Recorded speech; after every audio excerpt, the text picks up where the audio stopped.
কিয়ামতের ময়দানে আল্লাহর কাছে বান্দা কোন আমল করলে হিসেব ছাড়া জান্নাতে যাবে? জানেন কেউ? বলতে পারেন কেউ? ভাই, আল্লাহর কাছে হিসেব দিয়ে জান্নাতে যাওয়া কি সহজ কাম না কঠিন কাজ? আরে আল্লাহর কাছে তো অনেক দূরের কথা। আপনি যে প্রতিষ্ঠানে চাকরি করেন তার মালিকের কাছে, উপরস্থ বসের কাছে একেবারে পুঙ্খানুপুঙ্খ করে প্রতিটা পয়সার হিসাব দিয়ে একদম সবকিছুতে পারফেক্টনেস প্রমাণ করা, এটাই তো একটা কঠিন কাজ, দুঃসাধ্য কাজ।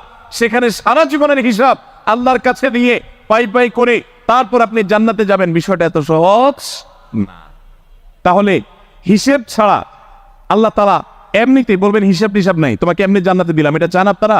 দেখুন কোরআনে কারীম আল্লাহ তাআলা বলছেন, ইন্নামা ইউওয়াফাস সাবিরুনা আজরাহুম বিগাইরি হিসাব। আল্লাহ বিনিময় দেওয়ার ক্ষেত্রে, সওয়াব দেওয়ার ক্ষেত্রে দুনিয়াতে যারা সবরকারী হবে, যারা ধৈর্যশীল হবে, যারা সহিষ্ণু হবে, যারা নিজেকে নিয়ন্ত্রণ করতে পারবে, এই সবরকারীদেরকে আল্লাহ তাআলা হিসেব ছাড়া দিবেন।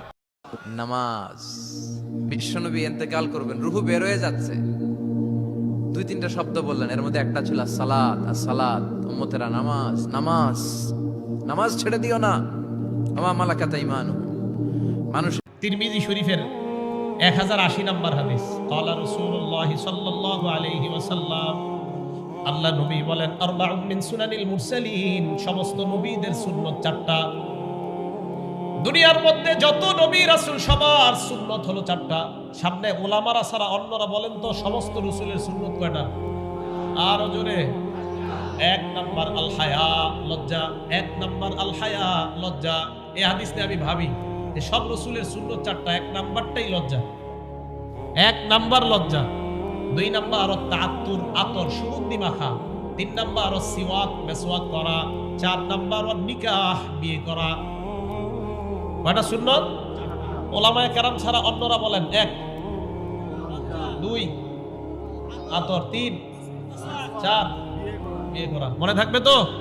স্ত্রী হচ্ছে পৃথিবীতে এমন একজন মানুষ, বাবা এবং মায়ের পরে সবচেয়ে সম্মান, সবচেয়ে সুন্দর ব্যবহার পাওয়ার যোগ্যতা এবং সবচেয়ে সুন্দর ব্যবহার পাওয়ার যে ডিজার্ভ করে, সে হচ্ছে আপনার স্ত্রী। সুবহানাল্লাহ পড়েন। জান্নাতে যাওয়ার কিছু শর্টকাট রাস্তা আছে, শর্টকাট সংক্ষিপ্ত কিছু রাস্তা আছে, কোনাকুনি। ঈমান আমলটা যদি ঠিক থাকে, শিরিক বেদাত থেকে যদি বেঁচে থাকেন, মোটা মোটা ফরজ আমলগুলা করেন, হারাম থেকে বেছে বেছে বাঁচার চেষ্টা করেন, আপনি নেক আমল বেশি নফল আমল করতে পারেন না, শর্টকাটে জান্নাতে চলে যেতে চান, মা বাবাকে এমন সন্তুষ্ট করেন যে মা বাবার আপনার পরে কোনো অভিযোগ না। আল্লাহ তাআলা ততক্ষণ পর্যন্ত কোনো জাতির ভাগ্যের চাকার পরিবর্তন করে না যতক্ষণ পর্যন্ত ওই জাতি নিজে নিজের ভাগ্যের চাকার পরিবর্তন করতে না চায়।